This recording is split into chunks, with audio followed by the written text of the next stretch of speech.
Cinema censor complete, UA certificate అందుకున్న విజయ్ దేవరకొండ. ఆ మధ్య రిలీజ్ అయిన టీజర్ దెబ్బతో కింగ్డమ్ సినిమాపై ఆడియన్స్లో నెలకొన్న అంచనాలు అన్నీ ఇన్ని కావు. అసలు ఇది కదరా విజయ్ దేవరకొండకు పడాల్సిన సినిమా అనిపించింది. ఈ ఏడాది ఇంపాక్ట్ చూపించిన తోపు టీజర్లలో ఇది పక్కా టాప్ లిస్ట్లో ఉంటుంది. అసలు టీజర్ను సినీ లవర్స్ ఎన్నిసార్లు చూసారో వాళ్ళకు కూడా తెలియనంత రిపీటెడ్గా చూశారు. ఒక్కో ఫ్రేమ్ అద్భుతం అనే మాటని కూడా దాటేస్తుంది. ఈసారి విజయ్ మామూలుగా కొట్టాడని అనిపిస్తోంది. ఈ సినిమా జూలై 31న రిలీజ్ కాబోతుంది. అంటే మరో 5 రోజుల్లో ఈ సినిమా ప్రేక్షకుల ముందుకైతే రాబోతుంది. ఇక ఇప్పటికీ చిత్ర యూనిట్ ప్రమోషన్స్ల వేట షురూ చేసింది. ప్రస్తుతం ఈ సినిమాకున్న హైప్ చూస్తుంటే రిలీజ్ తర్వాత రికార్డులు తిరగరాసేలానే కనిపిస్తుంది. ఇక తాజాగా ఈ సినిమా సెన్సార్ను కంప్లీట్ చేసుకుంది. ఈ సినిమాకు సెన్సార్ నుంచి యూఏ సర్టిఫికేట్ వచ్చింది. ఈ సినిమాకు సంబంధించిన బిజినెస్ ఓ రేంజ్లో జరుగుతుంది అని ఇన్సైడ్ టాక్.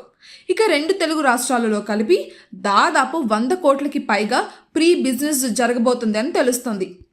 ఈ సినిమా కోసం ఏకంగా తన రెమ్యూనరేషన్ను సైతం తగ్గించుకున్నాడు విజయ్ దేవరకొండ. సినిమా క్వాలిటీ కోసం పారితోషికం తగ్గించుకొని సినిమా రిలీజ్ అయ్యాక లాభాల్లో చూసుకుందాం అనుకున్నాడు. పడిన చోటే లేవాలన్న సామెతను వంట పట్టుకొని గౌతమ్ తిన్ననూరితో కింగ్డమ్ సినిమాను పట్టాలెక్కించాడు.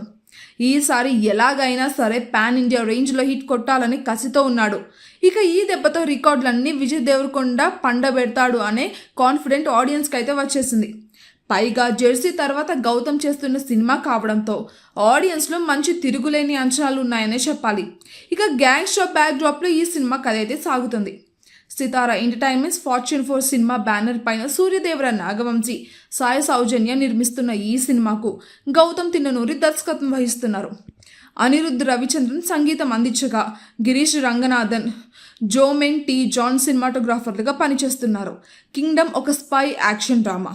ఒక సాధారణ వ్యక్తి నాయకుడిగా ఎలా ఎదిగాడు, తన ప్రజలను రక్షించడానికి తను ఏం చేశాడు అనేది ప్రధాన కథాంశం. ఈ సినిమాను 2 భాగాలుగా విడుదల చేయాలి అని మేకర్స్ ప్లాన్ చేస్తున్నారు. ఇప్పటికే ఈ సినిమా ఓటీటీ హక్కులను నెట్ఫ్లిక్స్ పెద్ద మొత్తానికి కొనుగోలు చేసింది.